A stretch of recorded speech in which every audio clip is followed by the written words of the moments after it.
Boa noite. Mais uma live ao vivo aqui no Mundo Atípico Luz. Deixa eu colocar aqui para carregar. Aí você fica de meu estagiário aqui, tá? Titi também tá aqui comigo. Né, Titi? Você é meu estagiário hoje? Vem dar oi aqui. Vem dar oi. Boa noite. Olha lá. Oi. Né? Um beijo, mamãe. Fica aí sentadinho pra você participar da live também. Senta aí. O pessoal já vai entrando. Isso. Pessoal. Já já a Grazi entra. E aí a gente vai começando. Boa noite, boa noite.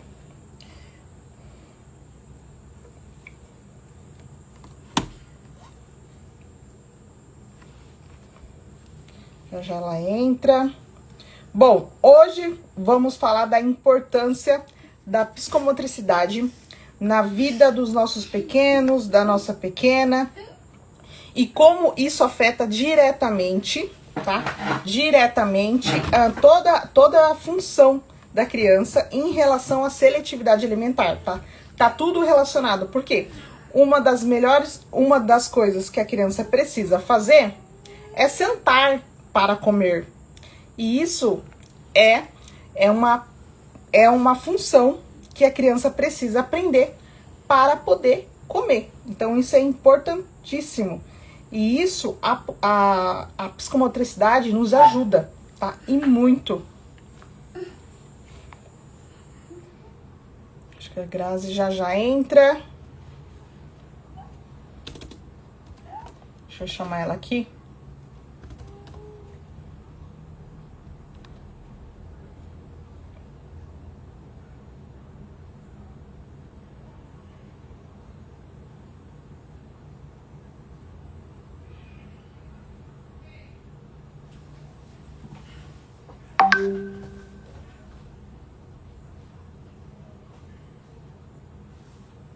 Bom, né? Ainda não entrou. Ainda ela não tá ao vivo.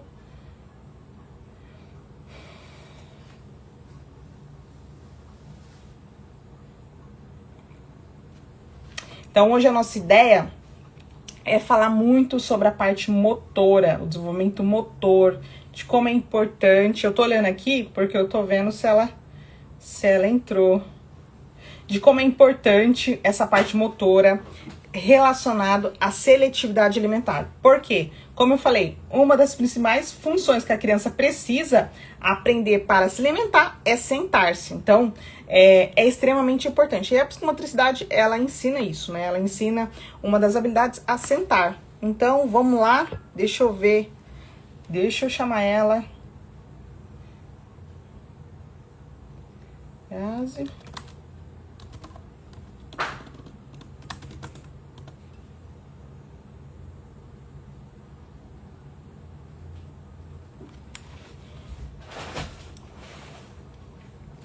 Deixa eu enviar aqui para as mães. Convido todo mundo também a enviar para 10 mães a live. No mínimo 10. No mínimo 10 mães para ter a oportunidade. Entra na live ao vivo. Que vai aparecer. Tá, deixa eu tentar então enviar o convite para ela.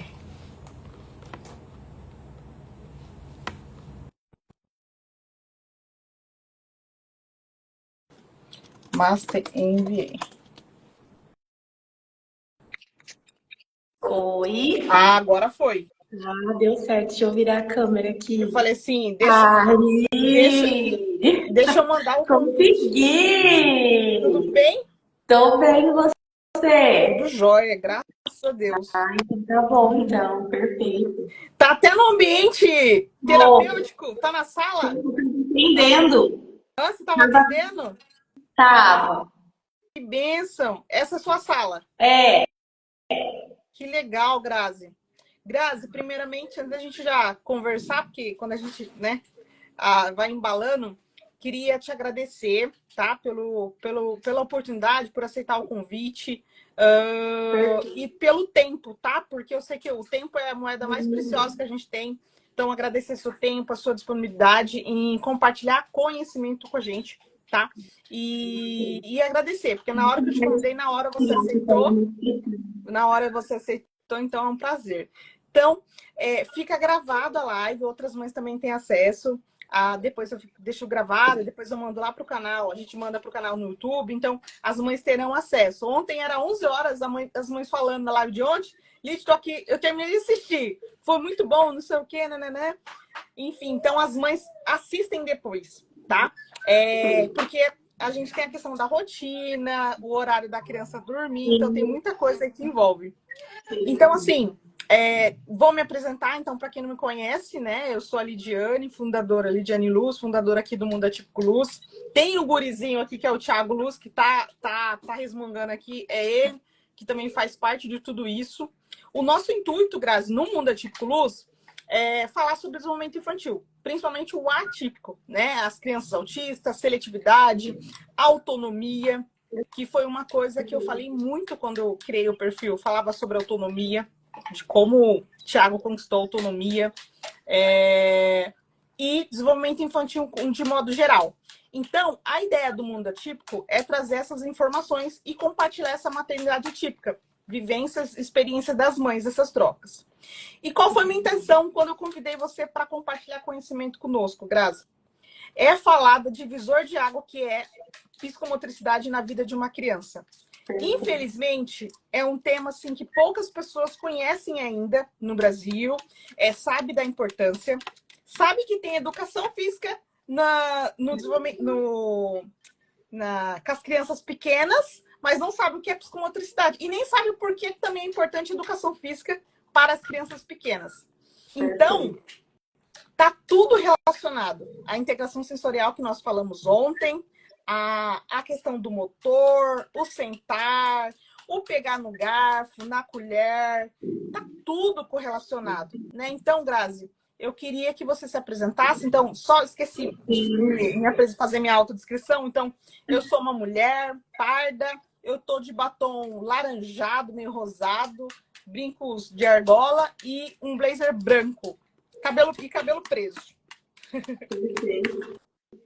Eu queria primeiro parabenizar você, assim, quando conheci você no Instagram, eu fiquei muito feliz, assim, porque de você ter essa missão e essa sensibilidade de compartilhar sua experiência com outras famílias, e a gente sabe o quanto isso é rico e o quanto as pessoas precisam dessas informações, então, de você se disponibilizar, de ir atrás, de estudar, para ser esse apoio para o seu filho, então a gente vê o quanto isso é importante, o quanto o papel da família é fundamental nesse processo, então eu achei assim, já admiro você sem nem conhecer assim pessoalmente, mas já admiro muito você, seu trabalho. Então, já queria deixar esse feedback para você. Então, é um prazer para mim estar aqui no seu, né, nesse seu perfil, no seu canal, falando um pouquinho aqui da psicomotricidade para você e para outras famílias e outros profissionais que vão estar aqui depois conosco durante a live e depois assistindo depois. Então, para a gente começar, meu nome é Glaziele, sou aqui de Cianorte, do Paraná. Minha primeira graduação é na pedagogia. Tenho 10 anos de experiência na área da educação e já trabalhei assim, em diversas áreas, desde educação infantil a Fundamental 1, desde contraturno, sala do AE, classe especial, sala de recurso multifuncional, primeiro ano, segundo ano, alfabetização, matérias entre tantas matérias. E foi nesse processo, nesse caminho que eu senti a necessidade. E já fui PAE, então, assim, meu contato com a educação especial foi quando eu conheci uma criança TEA de nível de suporte 3 e que eu fui PAE dela e ela foi a pessoa que me abriu os olhos que eu precisava buscar mais, né? Então, ele foi o caminho que me abriu para eu chegar aqui na psicomotricidade. Então, a minha primeira pós-graduação foi na psicopedagogia, né? Eu já tinha educação especial, mas depois fui fazer, né, psicopedagogia para tentar ajudar essa criança. Fiz cursos, pós-graduações em aba também para ajudar ele no contexto escolar, até eu também, quanto profissional, para eu ter suporte e subsídio e entender quando eu devia encaminhar o meu aluno para uma avaliação ou para o neuropediatra. Então, ter esse subsídio, né? Então, muitas vezes é entender e ajudar da melhor forma dentro do âmbito escolar esse aluno. Mas eu falei assim, que quando eu entrei nessa busca, a educação especial me ganhou. Então, buscando todos esses conhecimentos, eu encontrei a psicomotricidade, que foi um divisor de águas para mim na minha vida, assim, que eu entendi que o motor estava ligado com muitas coisas.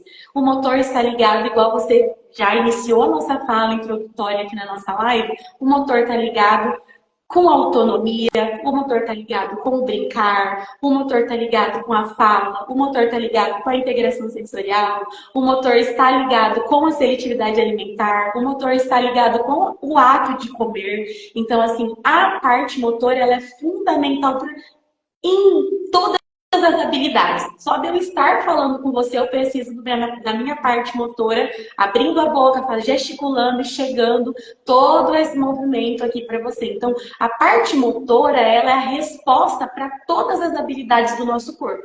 Seja ela sensorial, seja ela para comer, seja ela para falar, seja ela para brincar, né? Então, assim, eu falo assim que o motor é vida. Então, a psicomotricidade, ela traz essa ciência, né? Então, as pessoas não entendem, né? Então, é muito diferente a educação física para a psicomotricidade, porque a educação física, ela é uma educação motora. A psicomotricidade, ela vem como âmbito terapêutico.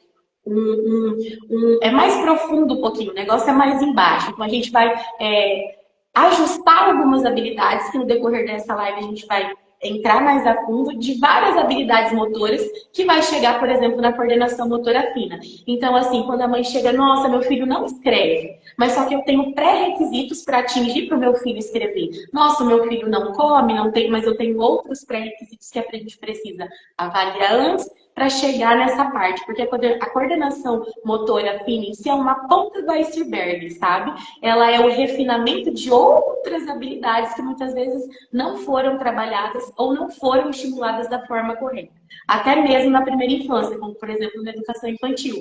Então, assim, a educação infantil é fundamental essa parte motora da criança. Então, eu preciso preparar esse corpo para lá na frente essa criança não ter um déficit motor. Então, muitas vezes a criança é muito inteligente, Lidiane. E aí lá na frente, no 8º, no 9º ano, essa criança sofre bullying, porque ela é muito cognitivamente inteligente e ela vai mascarando alguns hábitos motores, aí chega lá no 8º, no 9º ano, a criança vai para a aula de educação física, ela tem um repertório motor baixíssimo, baixíssimo, porque a mãe foi, vamos deixar para depois, acho que não é tudo isso, foi mascarando esses indicativos que a criança foi dando ao longo do tempo, vai chegar no 8º, no 9º ano, essa criança vai sofrer bullying, porque o amigo não vai querer chamar para brincar de basquete, o amigo não vai querer brincar de vôlei, para brincar de futebol, por exemplo, porque o repertório motor é baixo, então eu não vou ter tônus muscular definido, equilíbrio, eu não vou correr, conseguir praticar um esporte. Então, eu vou ser bom só para fazer trabalhos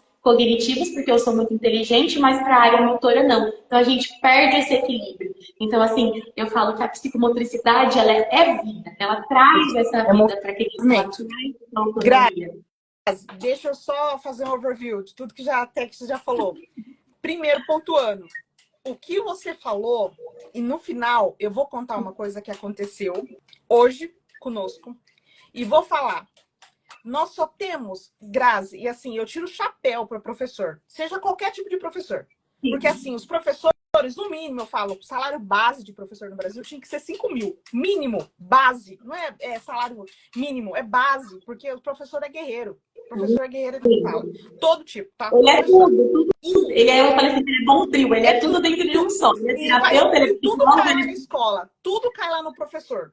E aí, no final, eu vou contar o que aconteceu hoje. Meu esposo vai saber, que nem sabe ainda, em relação à educação, em relação à inclusão, em relação ao movimento. E você falou aqui, que tem a ver o que você falou, buscar mais. Você falou que teve um aluno, um menininho, né, suporte 3, uma criança autista, suporte 3, que você falou, opa, preciso buscar mais. Então, você como educadora, você falou assim, eu sei pouco, eu preciso buscar mais conhecimento para me ajudar esse aluno. E, cara, eu acho isso genial, porque quando o professor fala assim, eu sei pouco, eu preciso atrás de buscar conhecimento, foi o que aconteceu também no ambiente escolar com o Titi, prof dele, eu preciso, vai ser meu primeiro aluno com maior suporte. As outras crianças que eu tive, nem tinha laudo, que era suporte 1, às vezes nem tinha laudo, e é tudo novo. E é o que a gente mais vê hoje no ambiente escolar, os professores pedindo ajuda, o professor de educação física, professor pedindo ajuda, porque vê, eu preciso dar mais. Eu estou dando muito pouco para esse aluno, mas tem esse olhar de educador. A outra coisa, que isso foi super interessante, a outra coisa, porque nós pais, nós convivemos com os nossos filhos. Então, a gente já está se doando o tempo todo. A gente não vai ter... E assim, já está se doando. Mas o mais legal é quando o pai e a mãe conseguem ampliar o nível de consciência e ir atrás de mais informações.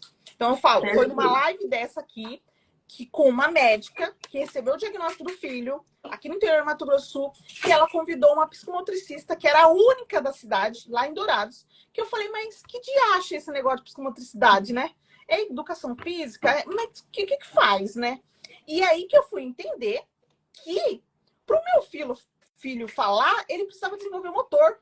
Ele precisava integrar esses sentidos. Não era só comportamento. Não era ele sentar na mesinha. Ele precisava integrar os sentidos dele e trabalhar esse motor.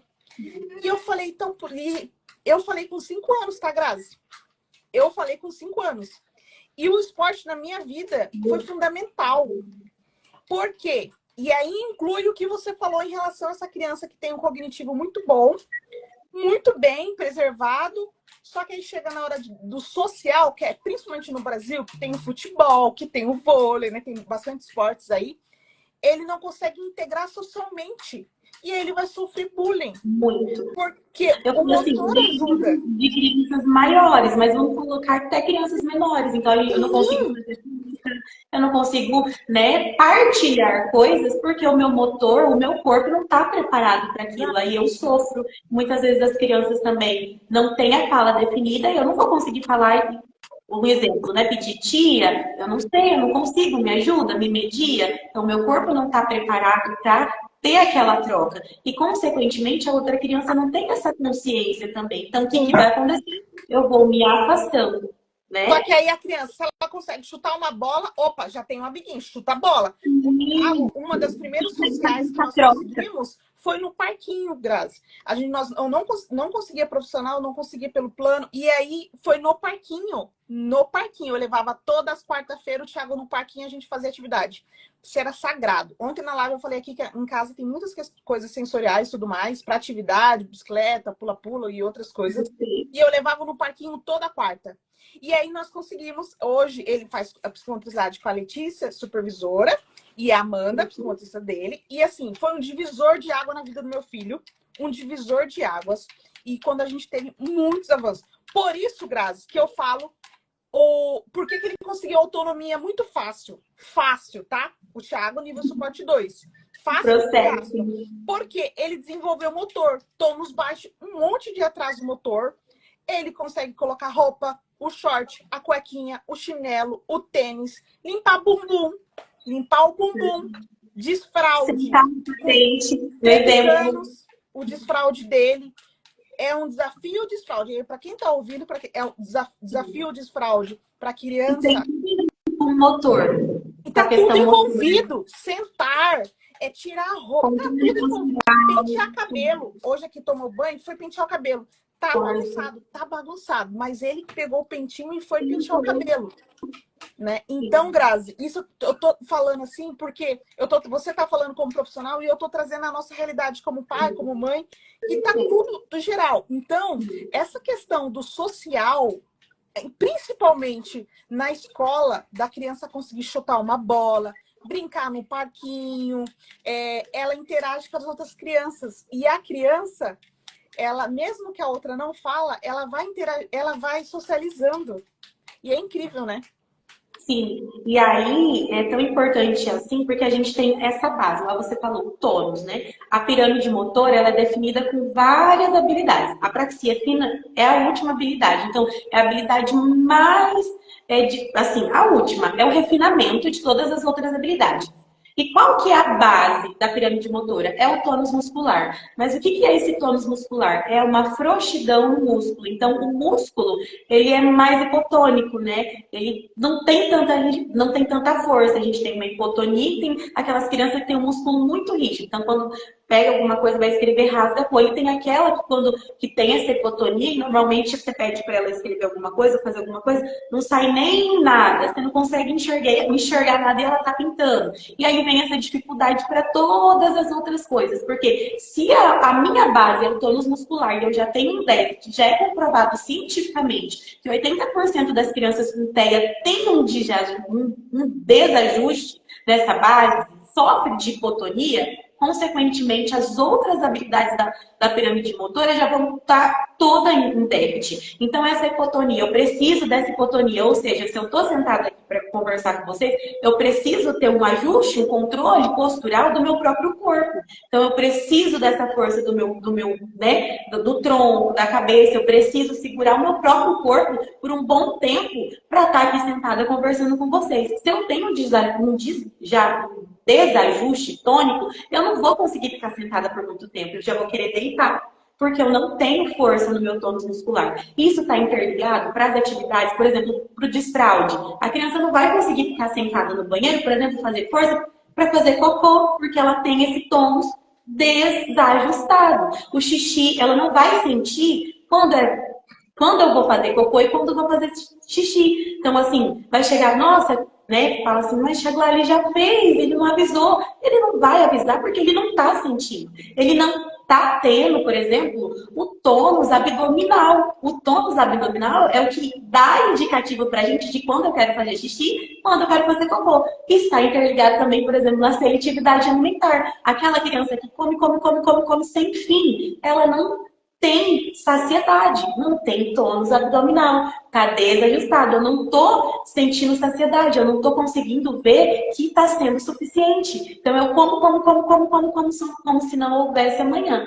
Claro que a gente não pode colocar tudo na ponta do lápis do tônus. Pode ser alguma coisa relacionada ao sensorial, pode ser alguma coisa relacionada à questão psicológica da criança, por isso que o raciocínio clínico é tão importante e por isso que a live de ontem também foi tão importante, porque uma coisa está totalmente interligada com a outra, né? Então, essa hipotonia... Por isso que fala assim, equipe é muita cabeça pensante para um serzinho. Um raciocínio clínico muito grande. Então, a gente vai avaliar se realmente é um desajuste tônico, se pode ser alguma coisa sensorial, ou às vezes psicológica, algum trauma que a criança sofreu também, e junto a gente pensar para chegar naquele objetivo ou naquela habilidade. Então, a hipotonia mesmo, né, o tônus muscular é a base da pirâmide motora. Então, se eu já tenho isso diminuído, né, eu não tenho força, por exemplo, para chutar uma bola, para arremessar uma bola, para fazer o movimento disso aqui de garfo, porque eu preciso ter uma força para segurar um copo, porque o copo ele tá cheio, tá pesado, então eu preciso ter uma força no meu músculo da minha mão para segurar isso daqui. Se o meu músculo não tá preparado, se ele tá hipotônico, o que vai acontecer? Eu vou derrubar, não vou conseguir levar na boca. Para colocar minha roupa, quando eu faço esse movimento, eu preciso ter o meu músculo bem definido, um músculo forte. Se eu tenho hipotonia, não vou conseguir me vestir sozinho 100%, né? Então, a questão tônica está toda relacionada aí. Aí eu já tenho uma dificuldade, uma hipotonia, tenho um grau de hipotonia, dependendo dele qual seja. Depois a gente tem um equilíbrio. Então, se eu não já todas, né, já não tenho, né, uma força muscular, já não vou conseguir me equilibrar bem no ambiente. Aquela criança que está meio desajustada, que acaba caindo, que não consegue perceber as coisas ao redor. Depois a gente tem a lateralidade. E entender que nós temos dois lados no corpo, né? O lado direito, o lado esquerdo, que os dois funcionam juntos. Entender esses dois lados do corpo. A consciência corporal, então eu entender meu corpo como ambiente, né? Então assim, olha, meu corpo, ele tem um tamanho. Será que eu vou caber naquele ambiente? Será que eu posso passar por ali? Então, normalmente a criança não tem essa noção, ela acaba ficando perdida. E se ela é hipotônica, já está desajustada ali, já está meio difícil. Então, tudo, uma coisa vai ser consequência com a outra, né? A consciência espacial, então eu entender o meu corpo dentro do próprio espaço. Então, quando eu vou lá no caderno para escrever, eu entender isso. Meu Deus, na hora de escrever, eu começo de um lado para o outro, meu caderno tem começo e tem fim, senão eu vou escrever até o infinito. Mas antes disso, eu preciso entender o meu corpo no espaço para eu depois colocar essa habilidade em outras habilidades acadêmicas, por exemplo, na alfabetização, né? Entender questão de ritmo, né? Noção, consciência temporal, o que aconteceu ontem, o que aconteceu hoje. A alfabetização está totalmente ligada nisso, né? Então, quando eu vou lá para a sílaba, cavalo, meio ritmado, noção espacial, tudo isso. Então, o meu corpo, eu preciso ter esses pré-requisitos. Depois da consciência temporal, vem lá, praxia, né? Global, coordenação motora grossa. Então, eu usar todas as habilidades do meu corpo dentro de um espaço. Então, correr, saltar, pular, andar de bicicleta, pular com os dois pés. Então, olha lá, para eu chegar na coordenação motora grossa, olha o tanto de habilidades que eu preciso. É uma pirâmide. Então, a Graça está falando da pirâmide. Então, essa pirâmide, nós estamos subindo. E aí, a gente já vê que a maioria, daí depois a gente tem planejamento motor. O que é planejamento motor? Super importante, a gente está o tempo todo usando planejamento motor. Ou seja, eu vou aqui, a Lidiane vai falar para mim, pega uma bola. Eu entendi na minha cabeça que é para eu pegar uma bola. Mas a minha resposta de pegar essa bola é o planejamento motor. É a resposta do meu corpo para o que foi solicitado. Então, por exemplo, a fala é essa resposta, né? O chutar. Então, todas as respostas que o nosso corpo dá para o ambiente está relacionado a esse planejamento motor. E aí vem a coordenação motora fina, que é a última habilidade dessa pirâmide. E a gente vê, num todo, que a maioria das crianças, principalmente TEA, já tem um déficit no tônus muscular, ou seja, que é a base. E aí, se eu fico prolongando isso, não, ele tem o tempo dele, a gente ouve muito isso. Gente, não tem o tempo dele. Vocês, quanto mães, vocês são maravilhosas. Eu falo que vocês são o maior termômetro do profissional, né? Acendeu uma luzinha amarela, o coração ficou meio apertadinho e já corre procurar ajuda, sabe? Se você não tem um profissional, né, aí, o psicomotricista em si, né? Porque o que é a psicomotricidade, né? Psico vem de emoção, né? Então, vem ali da psicologia. Então, a palavra psico vem dessa vertente de emoção, que a gente vai lidar com isso. Psicomotri vem de motor, de movimento, idade, marcos do desenvolvimento que precisam ser atingidos. Então, essa palavra psicomotricidade, ela está inteiramente ligada com as emoções, com as frustrações, que quando você vai trabalhar, por exemplo, um jogo, vôlei, basquete, a criança vai, às vezes, né, vai sofrer frustrações, vai ficar muito feliz. Então, a gente tá ali trabalhando o tempo todo com essa motivação, né? Com as emoções da criança. Motri, porque vem de movimento, vem do corpo. E idade, porque é os marcos de desenvolvimento. A gente tem o que é esperado para cada faixa etária. Então, assim, essa palavra psicomotricidade, ela se complementa nessas três funções, nessas três ciências juntas aí. Então, se eu não tenho psicomotricista, procurar aí um esporte, igual a gente falou, nossa, natação foi bom para o meu filho. Sim, porque se ele tem um tônus baixo definido ali, qualquer estímulo que você der para fortalecer esse músculo já vai te ajudar nessa pirâmide motora, né? Então, se ele já tem um tônus ruim, um déficit de tônus, então qualquer estímulo motor que você der para ele, né? Para ajudar ele o corpo, né, que vai ajudar a fortalecer esses músculos todos do seu filho é importante. Até, por exemplo, o jump mesmo. Não serve só para uma integração sensorial ou para uma regulação. Ele também serve para isso, né? Para fortalecer os músculos. Então, toda vez que eu estou pulando ali, eu tenho que o quê? Eu pulo na cama, eu acho que eu tenho que manter o meu corpo. Então, toda vez que eu pulo, É eu incrível. seguro o meu corpo ali. Então, eu, consequentemente, já estou trabalhando o fortalecimento dos músculos. Então, coisas simples também do dia a dia, como o ato de guardar brinquedos. Quando eu pego o brinquedo do chão e coloco numa caixa, o que eu estou fazendo movimentando? Agachando e levantando. Exercícios ali Uhum. muscular. Então, eu já estou no músculo do meu filho. Então, são coisas também que a gente que às vezes eu não tenho esse profissional, mas que às vezes eu posso estar Uhum. inserindo na rotina do meu filho, que eu já vou São estar coisas estimulando de simples. forma muito lúdica, brincando São com ele. coisas simples. Grazi, fazendo aqui meu overview de novo. De novo.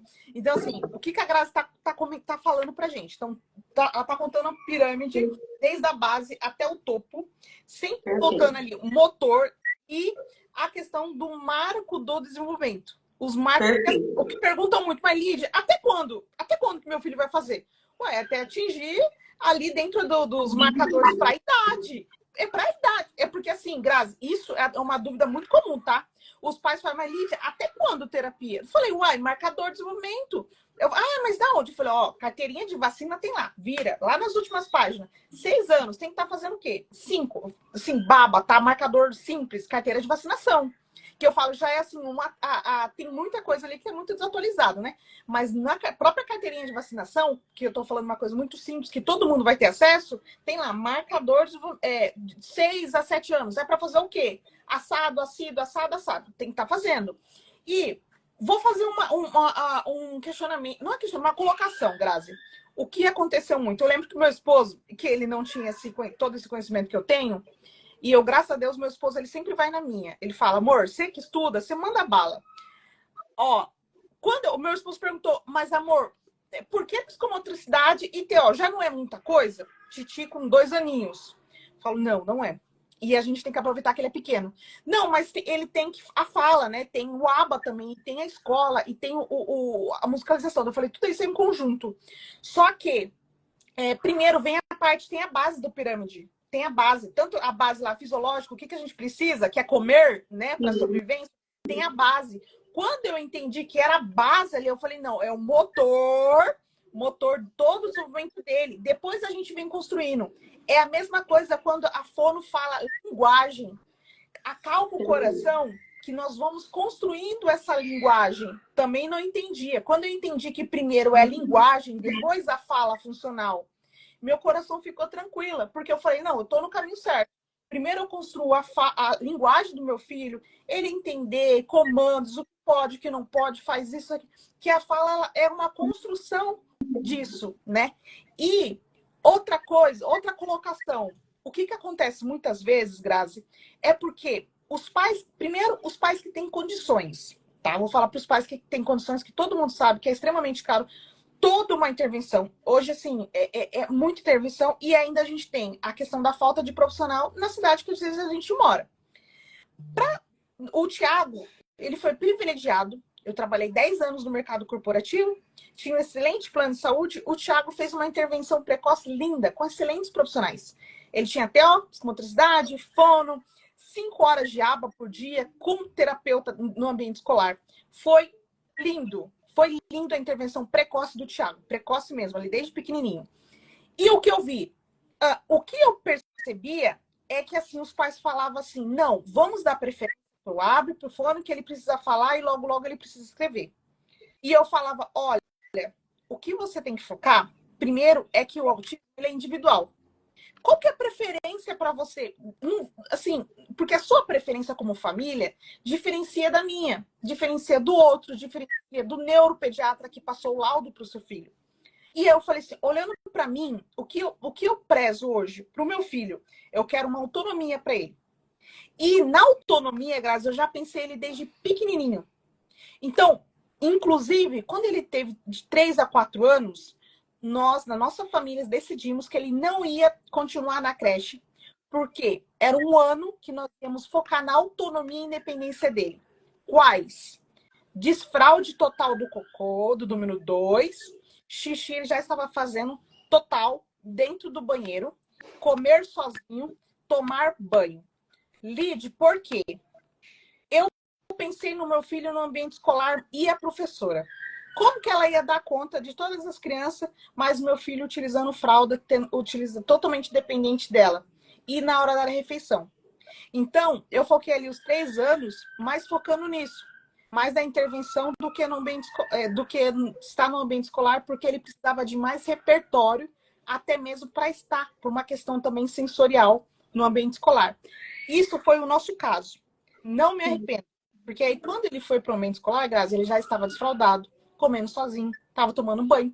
E outra, que eu nem imaginava, colocando roupa, colocando e tirando roupa.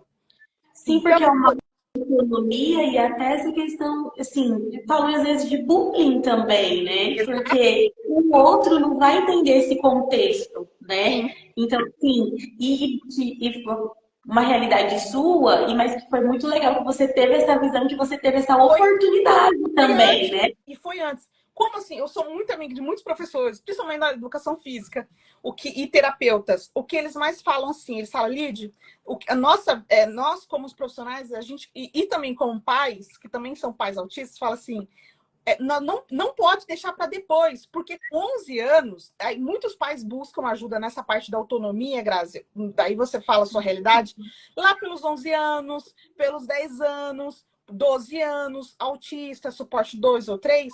Só que aí é muito repertório que está em atraso de colocar roupa, de tirar roupa, de tomar banho, que tem assim. E outra coisa, para nós, assim, para nós pais, é difícil entender que para uma coisa fazer envolve conseguir virar o braço para tirar a blusa, envolve planejamento. Você falando, você muita habilidade. Porque eu falo assim, parece uma coisa tão simples, mas não é simples. É muita habilidade, é muito treino. É muita coisa. Às vezes, nossa, parece uma coisa tão boba. Não, gente, é muito treino. Muito treino, é muita habilidade, é muita coisa que precisa ser estimulada para a criança conseguir fazer esse movimento. Pra gente é tão fácil, mas olha aqui, eu estou usando os meus 2 lados do corpo de forma cruzada ao mesmo tempo. Olha isso daqui que difícil. E passar pela cabeça e descer. Só um movimento de tirar. Imagina de colocar. Que daí eu preciso colocar primeiro a cabeça, eu preciso ter consciência corporal, preciso ter tono muscular, preciso ter planejamento motor, preciso ter noção dos 2 lados do corpo, eu preciso ter aquela base toda da pirâmide motora definida. Então, ó, noção de espaço. Eu entender que aquele buraco da roupa vai caber dentro da minha cabeça. Eu me colocar ali dentro. Imagina uma criança também que tem alguma coisa sensorial. Então, só dela fazer isso daqui, cara, já é uma habilidade assim, meu Deus,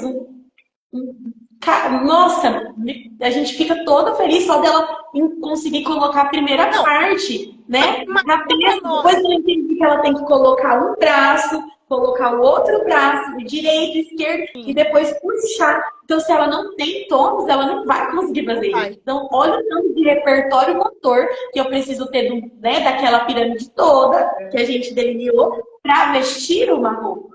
Né? Então, assim, é muito trabalho, é muito estímulo que a gente precisa dar para essa criança para chegar nessa autonomia. Ô, Grazi, imagina para nós ver o Thiago pedalando. Você imagina? Meu Deus! Pedalando. Envolve tanta coisa. Quando a gente começou, nossa senhora, é tanta coisa que envolve. Então, muito, porque imagina a força que eu falei, né?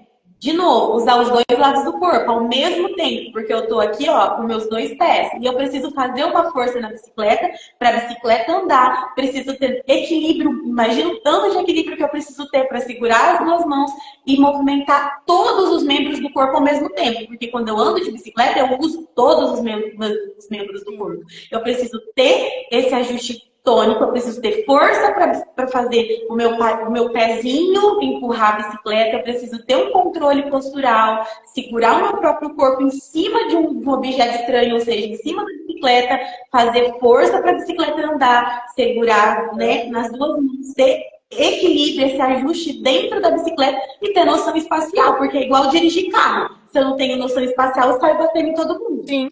Né? Então, preciso ter noção espacial, preciso ter noção, consciência do meu corpo, preciso ter planejamento motor. Faz qualquer hora um vídeo de alguém pedalando e narra todas as funções que uma criança tem que ter para. Muita função. Fora as questões sensorial, né? De propriocepção, sistema vestibular, que se a criança faz regulada, já é difícil para ela, porque é muito estímulo tempo. Então, assim, a habilidade de andar de bicicleta, normalmente, para uma criança TEA é mais difícil por conta desse desajuste tônico, porque normalmente a criança tem esse grau de hipotonia. E se eu vou deixando para depois, igual a gente falou, o tônus é a base. Então, se eu vou deixando para depois, quando, né, lá na frente é muito repertório que vai ficando para depois. E também está interligado, por exemplo, na questão da fala, porque é uma coordenação motora muito definida, né? Muito uma coordenação motora fina ali, está totalmente ligada com a parte motora, o ato de falar. Então, se eu tenho um tônus muscular desajustado, então eu tenho, assim, normalmente é no corpo todo, até o óleo facial. Então, tem crianças que não conseguem deglutir ou mastigar algum alimento porque ela tem uma hipotonia, então ela não consegue, porque isso aqui esse movimento, eu também preciso ter uma força na minha boca para eu fazer um movimento de mastigação, de glutição, até para falar alguns sons,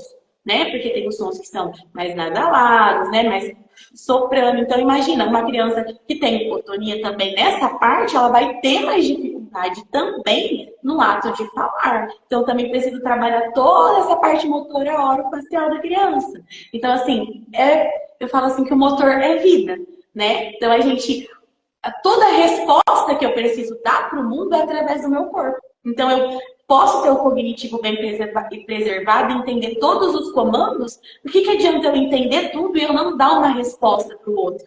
Porque a gente precisa dessa resposta para o outro, né? A todo tempo, a todo instante, a todo momento, né? De diversas formas. Então, meu corpo precisa estar preparado para dar essa resposta para o mundo. Não, é engraçado que eu comecei a live e falei, olha, filho, se você... Papai não chegou ainda, mas se você quiser ficar com a mamãe, você pode sentar aqui. Aí peguei a cadeirinha aqui da mesinha dele de estudos, colocou aqui do lado. Até ele estava até pouco tempo aqui, fazia barulho aqui, mas estava aqui. E aí daqui a pouco ele pegou, afastou a cadeirinha, colocou mais ali pro fundo aqui, no escritório, e foi lá ficar com o pai dele, que o pai dele chegou. Mas ele conseguiu ficar sentado. E aí, assim, o legal, Grazi, que assim, eu falo assim, gente, trabalhar com movimento é a parte legal. Eu falo que, assim, dentro da toda a intervenção precoce, todas as terapeutas, eu falo, se eu pudesse escolher uma das áreas, assim, para mim trabalhar, eu trabalharia com psicomotricidade ou terapia de integração sensorial, que eu amo essa parte motora, né? Aqui na família a gente é muito defensor do esporte e tudo mais. A gente já vem dessa parte, acho que por isso também do Thiago, né? Aí o Thiago pedalou comigo na minha barriga até 5 meses. Pedalando, fazendo mountain bike comigo, até os 5 meses aí na minha barriga.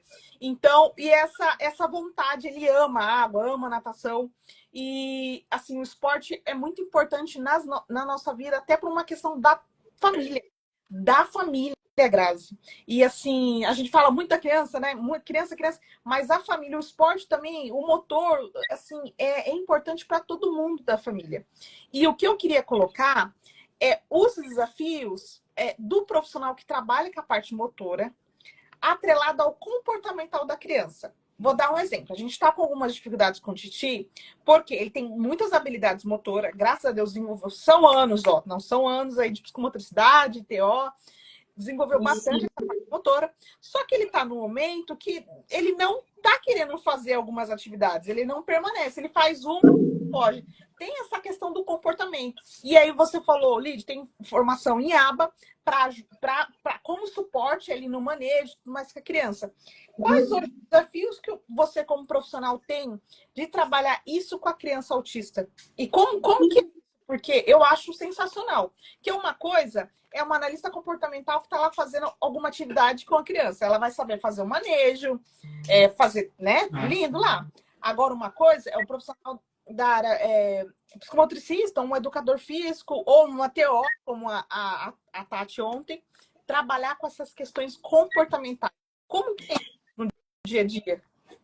Então, para mim, assim, graças a Deus, como eu fiz a pós, isso me deu muito subsídio também, porque não adianta nada eu entender da psicomotricidade e eu não saber manejar comportamento, porque senão eu não vou atingir o meu objetivo. Então, eu preciso muito entender também do comportamento daquela criança. O que ela quer trazer para mim? Qual que é o repertório? Porque a gente entende que alguns comportamentos disruptivos, o que são esses comportamentos disruptivos? Que não são esperados para aquele momento, como, por exemplo, o choro em excesso, né? O se bater, estão relacionados a algumas funções do comportamento. Eu sempre falo que nada é do nada. Tudo tem um porquê e tudo tem um motivo. Então, se a criança chorou e deu um indicativo, mas por isso também que é muito importante a gente estar sempre antenado e ligado com esse olhar, com esse raciocínio clínico. Então, eu preciso entender se às vezes é por uma fuga de demanda, se às vezes ela não quer fazer aquela atividade, se está chato para ela, se ela já atingiu aquela habilidade. Porque a gente tem esses comportamentos disruptivos normalmente por aquelas crianças que não têm uma comunicação tão funcional, né? Que não conseguem se comunicar de uma forma tão funcional. Então, porque se ela consegue se expressar, ela vai falar, ai, tia, não gostei, vamos fazer outra coisa? Vai ser aquelas crianças que não têm essa fala. Então, o que eu quero dizer? Ela precisa se comunicar de alguma forma. Então, por isso que também as pistas visuais são importantes. Então, a gente deixa, às vezes, eu deixo os cards ali. Então, às vezes, ela vai apontar que ela tá cansada, que ela quer uma pausa, que ela quer ir no banheiro, que ela quer beber água. Então, se ela não tem essa fala, então ela vai... Eu já evito esses comportamentos. Né? Então, dessa forma que dela pode me entregar, me apontar, mas se ela não tem esse repertório motor, por exemplo, de apontar o que ela quer, ou de entregar, olha lá, psicomotricidade de novo.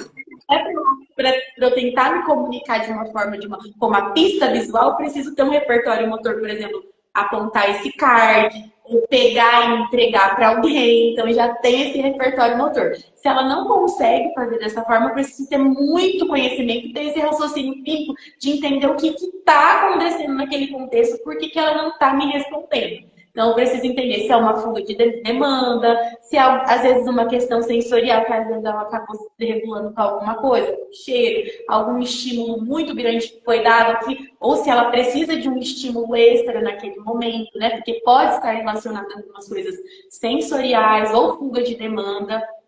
Ou também, para ter um objeto tangível, às vezes ela viu alguma coisa aqui na sessão que foi mais interessante. Não, estou fazendo um circuito, ou estou estimulando o tônus muscular, fazendo alguma coisa assim, mas eu vi o cavalo e eu quero brincar do cavalo naquele momento. Então, eu vou começar, às vezes, a chorar, ou né, me bater, porque eu quero aquele objeto. Então, para eu conseguir entender o que a criança precisa naquele momento, eu preciso conhecer o mínimo de análise do comportamento aplicado. Não que eu vou aplicar o programa, porque é diferente o aplicador e eu conhecer essa ciência e usar ela ao meu favor. Então, isso é muito importante também, essa junção, porque não existe psicomotricista aba, fonoaudiólogo aba, não. Mas a gente conhecer essa ciência, essa ciência de como intervir, modelar comportamento, faz toda a diferença no meu contexto, no meu trabalho. Então, porque não adianta a criança chegar aqui, às vezes ela tem um comportamento disruptivo, ela fica 50 minutos chorando. Eu trabalhei alguma coisa? Eu consegui estimular algum movimento? Não consegui. Não vai surtir efeito. A mãe vai estar enxugando gelo. Vai falar, ai, tô pagando a psicomotricista, tá lá há 5 anos, não teve desenvolvimento, não teve estímulo, não está melhorando. Então, assim, é sempre entender que eu preciso dar o melhor para o meu paciente. Então, isso é importante. Então, eu preciso conhecer dessa ciência para eu conseguir ter esse raciocínio clínico. E quando eu digo assim, que é muito esclarecedor para todas as coisas, eu falo também que ABA é vida, né? Então, quando a gente conhece essa ciência, o mundo se abre de um jeito diferente. Porque tudo que a gente faz está relacionado também, tem uma função, né? Então, tudo que a gente pode reforçar um comportamento, fez ok? Foi legal? Reforça. Eu falo muito nessa... Eu falo assim, comeu alguma coisa? Faz festa. Só que assim, faz festa. Faz olha, comeu, sei lá, colocou na boca. Às vezes nem comeu, colocou na boca. Pode tirar. Nossa, comemora, faz parabéns, pega o que ama, já... Vai lá, faz qualquer coisa. Eu falo, já deixa no bolso, né? Porque é importante também eu falo assim, que a anamnese também é um dos primeiros passos, eu acho que para tudo. Então, a gente entender o contexto dessa criança, esse repertório das preferências, do que ela gosta, do que ela não gosta, para evitar também esses comportamentos e para reforçar. Então, eu sei que, por exemplo, ela gosta de comer, né, amendoim. Eu vou comprar um saco de amendoim e vou deixar aqui. Na hora que ela conseguir fazer alguma coisa, parabéns, olha só que eu tinha trouxe pra você, muito bem. Então ela não vai ver a hora de vir aqui, ela vai ficar toda feliz e ela vai tentar cada vez se superar. Eu falo que para tudo na nossa vida, a gente é assim, se eu tô trabalhando no trabalho, que o meu patrão me enxerga, fala, nossa, parabéns, você está se esforçando, que bacana aquele trabalho que você fez. No outro dia, você muito mais motivado, com muito mais gás. E a mesma coisa, né? Principalmente essas crianças, elas precisam desse gás, dessa motivação. Todas as vezes que a gente está motivado para aprender uma habilidade nova, a gente é um gás ali que a gente dá para o nosso cérebro, um estímulo de dopamina, de coisas que, consequentemente, eu vou conseguir chegar naquela habilidade mais rápido. Eu vou estar muito mais motivado, eu vou dar o meu melhor. Então, é muito mais legal essa motivação. Então, eu falo que o ABA, ele vem assim como de encontro assim com a psicomotricidade total. Então, tanto a questão às vezes sensorial, eu não preciso, eu não sou de integração, né? Não fiz nada nesse sentido. Mas eu sempre leio, estudo um pouquinho porque eu preciso também entender de algumas coisas. Às vezes eu vou dar massinha para o meu paciente, porque eu vou trabalhar a coordenação motora fina, ajuste tônico das mãos, mas ele não gosta de massinha. Aí eu vou causar uma crise no meu paciente, né? Às vezes ele já faz TO, vem ali o perfil sensorial, então eu preciso entender um pouquinho também para eu saber o que é o perfil sensorial do meu paciente. Se ele é hipersensível, se ele não é. Então, daí eu vou, se eu não entendo esse contexto, aí eu vou dar uma massinha pro meu paciente, ele vai se desregular todo. Ai, que lindo! Vai lá com o papai. Às vezes quer participar. Vai lá com o papai. O Grazi, assim, é um conjunto, porque tem que ter uma motivação, né? Como você falou, tem que ter a motivação para ele poder permanecer. E tem que ser prazeroso, né? Naquilo que eu preciso. Tem que ser prazeroso, senão não vai adiantar. O que não tem. O que não for prazeroso, não vai ser legal. E aí ele não vai querer nas próximas consultas, vai criando barreira, aí vai ser mais difícil, aí vai piorando a situação, até porque, né, é muito, eu falo que também importante, eu sempre falo isso para os meus pais aqui também, o vínculo com o terapeuta faz toda a diferença. Sim. Se não cria um vínculo, troca, né? Pode ser o melhor terapeuta do mundo. Não criou vínculo, gente, é muito difícil. O vínculo também faz toda a diferença, essa troca, né? É conquistar esse paciente, porque depois você consegue. Esses dias eu estava trabalhando abdominal com o paciente meu, da mãe dele falou assim: Glá, só você mesmo está conseguindo fazer isso. Não é, porque é um vínculo, sabe? Então, esse vínculo faz toda a diferença no processo das sessões aqui, né? E no começo foi super difícil de ganhar criança, demorou 2 meses, mas eu não desisti. Né? Então, esse processo também é importante. Então, tem coisa que a mãe fala assim, nossa, Gladys, só faz com você. Menina, como você conseguiu fazer isso? Né? Mas é esse vínculo que a gente cria também com o paciente. Sim, com certeza. Grazi, eu vou contar o que aconteceu. Nós retomamos a natação numa escola de natação. E aí, o que aconteceu? Infelizmente, estão sem poucos professores. Estão poucos professores na... Só um minutinho.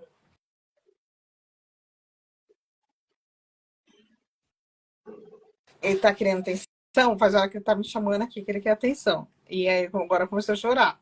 Né? Tá falando. Então, Deus. E aí o que aconteceu? Estão com poucos professores na escola. E o professor falou, olha, eu não consigo dar todo o suporte para ele, porque tem outras crianças também pequenas que estão nessa mesma turma, só que eu estou com falta de professor, só eu não vou conseguir dar todo o suporte. Será que a gente não consegue mudar o horário para a turma menor? Só que, enfim, a escola me ligou e falou, olha, a gente vai ser muito sincera com a senhora. Infelizmente, a gente só está com um professor e a gente não tem como colocar mais um professor. E no caso do Thiago, como ele não sabe nadar, a gente precisa de dar mais suporte para ele, mais atenção. Eu falei, não, eu super entendo. E tudo mais. Aí, eu falei assim pro meu esposo, nessa semana que nós retomamos a natação, né? E é na nova escola. eu falei, a gente só tem noção das diferenças da criança típica e não típica e não típica quando nós se deparamos com as crianças juntas, que é o que o professor isso, o professor vive isso no ambiente escolar. Nós pais quase nunca. Por quê? Nós não estamos dentro da sala de aula. Nós circulamos mais. Quando a gente recebe um diagnóstico e nosso filho começa a fazer tratamento, nós convivemos com mais crianças autistas. E vai ficando tão assim, normal pra gente, porque a gente acaba convivendo com mais crianças autistas. Atípica. Seja criança TEA, TDAH, várias, né? E várias outras crianças. E aí, na natação, eu falei, caramba, é muito diferente. Assim, é mais um choque, assim, é muito diferente. Por isso que o professor fala assim, professor, ele diagnostica olhando. O professor, ele olha assim, é o pequenininho, que foi o que aconteceu conosco, tá? Foi a mudança de escola. Primeira semana nós somos chamados com a professora, queria conversar com a gente. Ela olhou no Thiago, o Thiago não tinha nem 2 anos. Ela olhou no Thiago e falou, pode ser que ele tá dentro do espectro. Pequenininho. E aí, Grazi, o que aconteceu? Primeira coisa que eu falei pra escola, eu falei, olha, ok, eu super entendo, eu sei, e o professor que é o melhor para o meu filho, ele foi sincero em falar que ele precisa de ajuda e suporte. E a escola falou assim, a nossa professora está de licença, e ela teve que fazer uma cirurgia, logo, daqui 1 mês, mais ou menos, ela vai estar voltando. E aí, eu vou deixar o Thiago na lista de espera e tudo mais. Só que a primeira pergunta que eu fiz, eu falei assim, vocês já receberam capacitação para trabalhar com crianças autistas? Ela falou, Lidiane, não. Nunca recebi. E aí eu falei, olha, vocês deveriam procurar. Porque, assim, não vai ser só o Thiago que vocês vão ter contato. Vai ter outras crianças que terão contato com criança autista. E eu trabalhei muito tempo com adolescentes. E hoje trabalho, né, com criança, tenho um filho autista e tudo mais. E eu falei, eu dou palestra. Eu sei fazer o manejo, eu sei o que vocês podem fazer, um protocolo.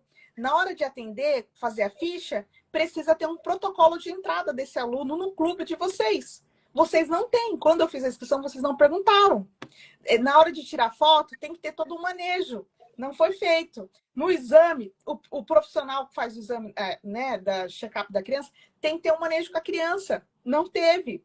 E ela falou, Lidiane, a gente fica até meio assim, sem graça, porque a gente deveria ter mesmo, né? Falei, sim. Ela falou, vou conversar, que não era dona, tá? Era uma funcionária. Vou conversar com o departamento pessoal, porque a gente precisa. Como profissional, a gente precisa. E aí, qual a minha reflexão?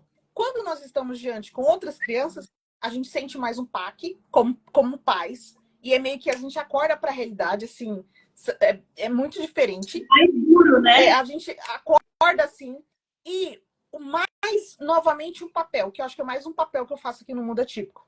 E fiz na minha empresa, não é à toa que eu mudei de área lá, trabalhando com diversidade e inclusão, que independente, Grazi, e aí o pai que está ouvindo, que vai ouvir depois, que está aqui online, independente da nossa função, se a gente é carpinteiro, se a gente trabalha numa empresa, se a gente é enfermeiro, se a gente é gerente de uma loja, se nós temos um filho autista, nosso papel não é brigar, não é guerrear, é ensinar, é educar, porque nós estamos diante de uma sociedade que vai ter que conviver com o nosso filho. E o nosso filho convive com a sociedade.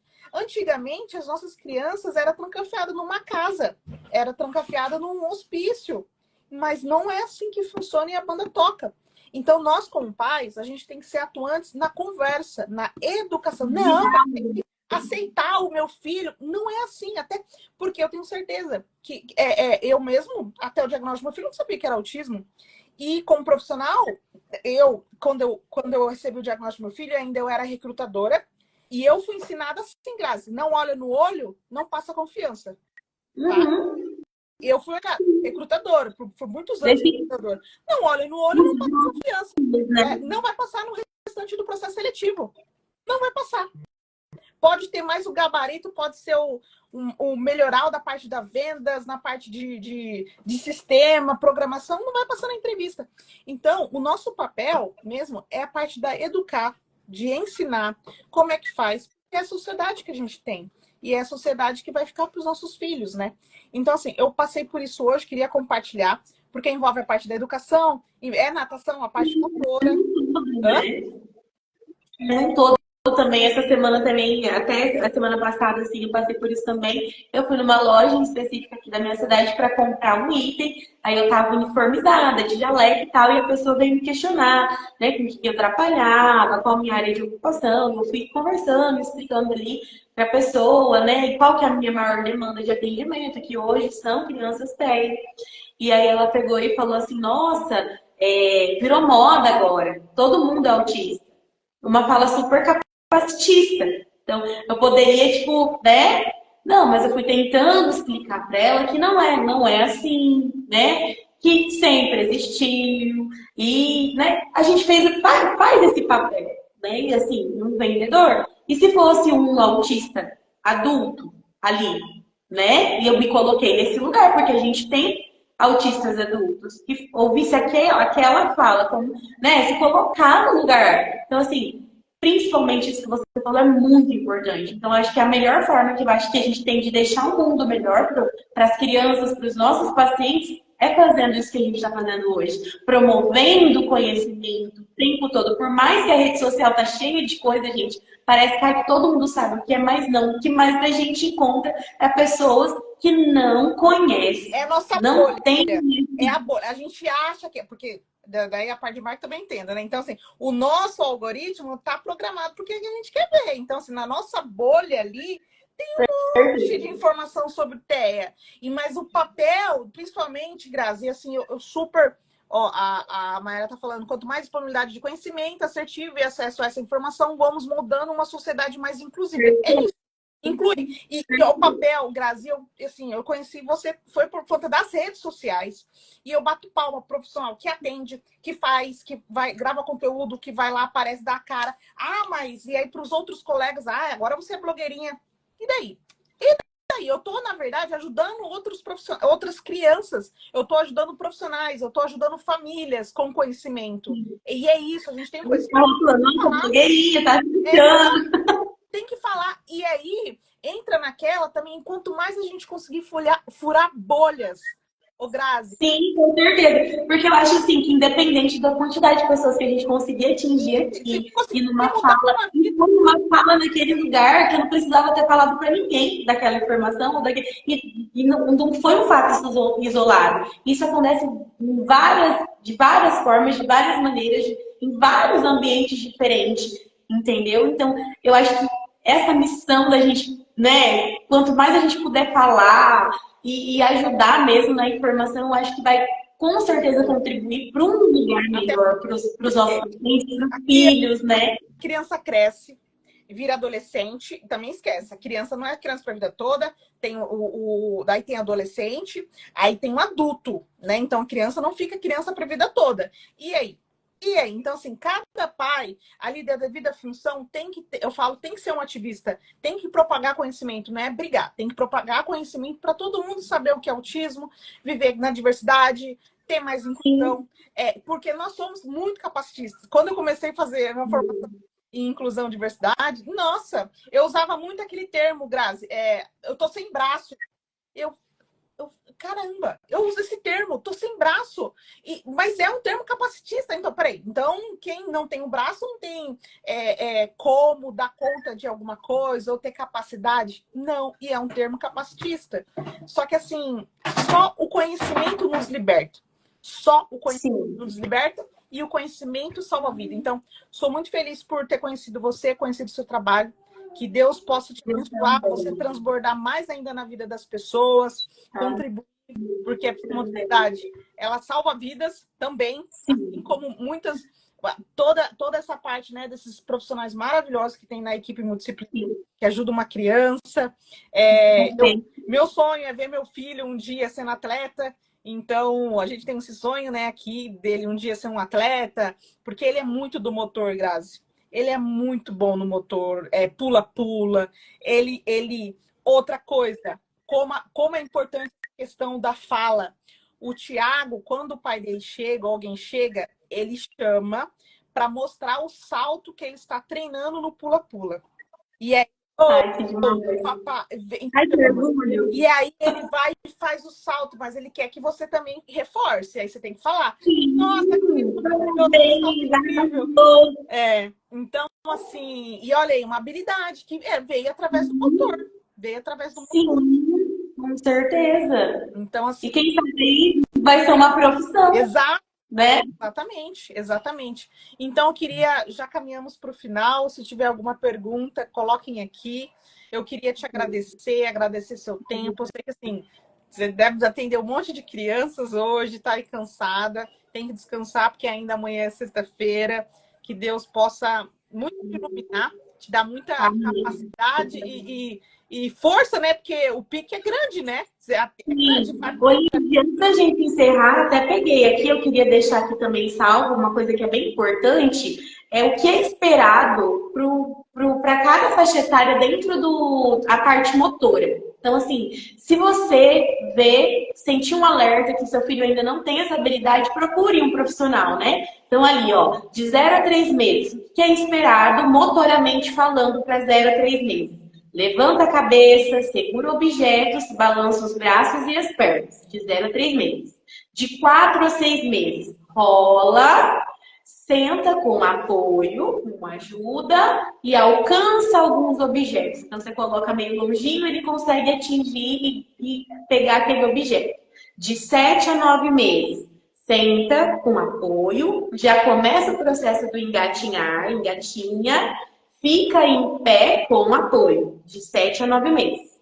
De 10 a 12 meses, anda com apoio, já começa ali a jogar bola, dar os primeiros chutes ali, e começa nesse palmar, a garacuja que a gente está acostumado, dar os primeiros rabiscos.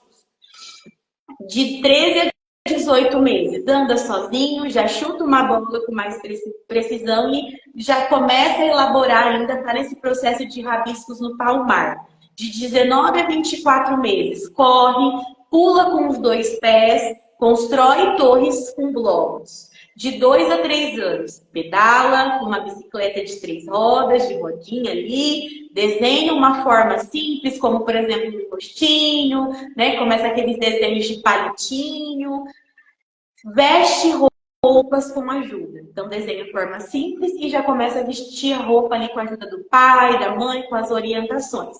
De 4 a 5 anos, pula corda, salta, joga bola, usa tesoura, copia letras e números, que a gente já está entrando aí no processo escolar.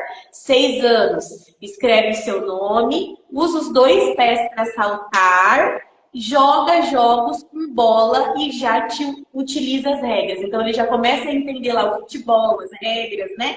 Pênalti, né? Saiu para fora da linha, escanteio. Então ele já começa a utilizar as regras dentro de alguns jogos utilizando a bola, seja ele os esportes aí, já vem direcionando aí para esses esportes. Então, queria deixar, esses são os marcos de desenvolvimento motores que é esperado. Então, se você percebe algum atraso ali, procure algum profissional que possa te ajudar e te auxiliar aí nesse processo aí, desses estímulos. Grazi, você tem isso em texto que a gente pode copiar e colocar na descrição? Sim, eu posso depois mandar para você. E aí eu coloco na descrição e em alguns códigos a gente coloca na descrição. Vou mandar para você tantos marcos de desenvolvimento, tanto a pirâmide motora também. Eu acho bem importante. Perfeito. Porque justamente isso acende alerta. Os alertas, principalmente os alertas acende e os pais ficam atentos.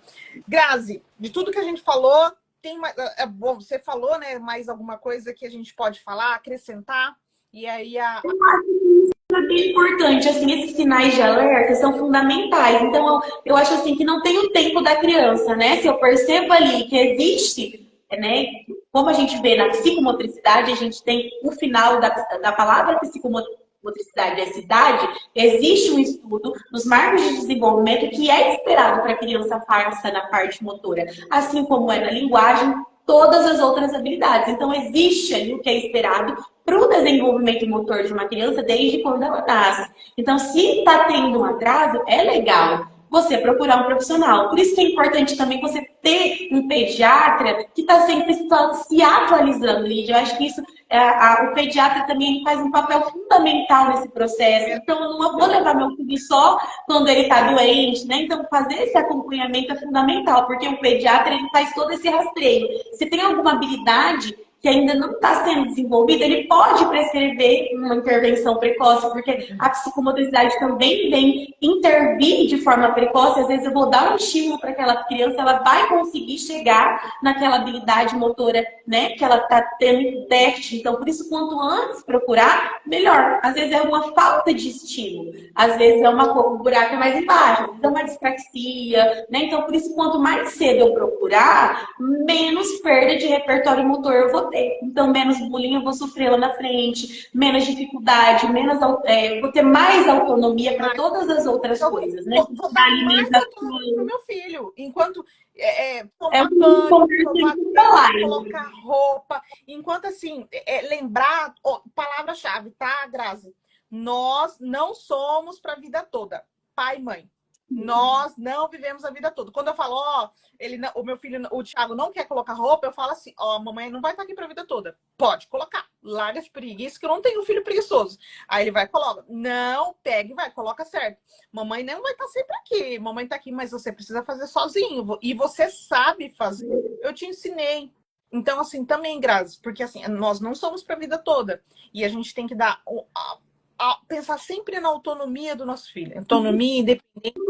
Né? Não no momento que eu estou agora, mas eu sempre falo, a gente tem que pensar além. Daqui 2, 3, 4, 5, 10 anos. Como e que vai aí? Né? Como que vai ser? Não é no agora. Então vou esperar mais um pouquinho. Quem sabe às vezes misericórdia, né? Mas daqui 3, 4 anos, ou daqui amanhã, a gente não sabe o que vai acontecer daqui a pouco. E esse daqui a pouco pode interferir nessa autonomia do seu filho, né? Exato. Então, nunca é legal esperar. Acendeu uma luz, um alerta, procura ajuda. Perfeito. E bem colocado. O pediatra é divisor de água, porque é um dos primeiros contatos, né? Que um profissional é o pediatra. Ele vai complicar a vida dessa criança. Então, às vezes, se ele tem alguma coisa, ele vai encaminhar para o neuro, que é um especialista em transtornos do neurodesenvolvimento. Então, acendeu qualquer luzinha amarela, o seu pediatra, se ele for um bom pediatra, se ele estiver se atualizando, ele vai prescrever terapia, porque ele pode, ele deve, né? Vai encaminhar para o neuropediatra. Então, é muito importante também a gente ter esse profissional aí na nossa equipe multidisciplinar. Até depois para acompanhar coisas assim, né? Nessa primeira infância, eu falo que a primeira infância, a janela, né? O cérebro da criança tá ali, boom de estímulo. Quando se a gente esperar, vai ficando mais difícil. Então, a gente não pode perder essa janela de aprendizagem. O nosso cérebro tem uma neuroplastia muito grande, mas quanto mais cedo eu dou estímulo, mais cedo, né, essa criança recebe esses estímulos, nossa, assim, as habilidades é muito mais fácil de serem atingidas, né? Então, pode ser só uma dificuldade de aprendizagem. Mas se eu não... No começo pode ser uma dificuldade de aprendizagem, mas se eu não dei a atenção, ela pode virar uma dispraxia, né? Pode piorar. Então, por isso, acendeu uma luz amarela, procure ajuda. Não só para os aspectos motores, mas todos. Né? Acendeu qualquer luzinha amarela com relação à questão de integração sensorial, a questão de tudo. Procure ajuda. Não deixe para depois nunca. Nunca tenha medo. Né? Ai, meu Deus, mas será que meu filho tem dispraxia? Né? Então, às vezes, o pai vem com medo do lado. Não tenha medo desse lado, jamais. A gente está aqui para ajudar o seu filho cada vez mais. Porque, às vezes, esse depois pode ser muito mais difícil, né? Isso. Então, quanto antes, melhor. Para desenvolvimento. Perfeito, Grazi. Obrigada, viu? Deus abençoe. Foi muito bom essa troca. Muito obrigada. Bem, pelo seu trabalho. Demais. Eu gosto do que faz, a gente fala, eu falo, fala horas, né? Fala e nem vê, porque a gente gosta. Entra em performance. Um tempo que a gente nem vê, né? Exatamente. Então, muito obrigado, viu, Grazi? Deus abençoe o seu trabalho, a sua vida, e você continue transformando outras vidas e famílias, tá bom? Você também. Um beijo, gente. Obrigada. Boa noite. Tchau, tchau. Pra você também. Tchau, tchau. Tchau.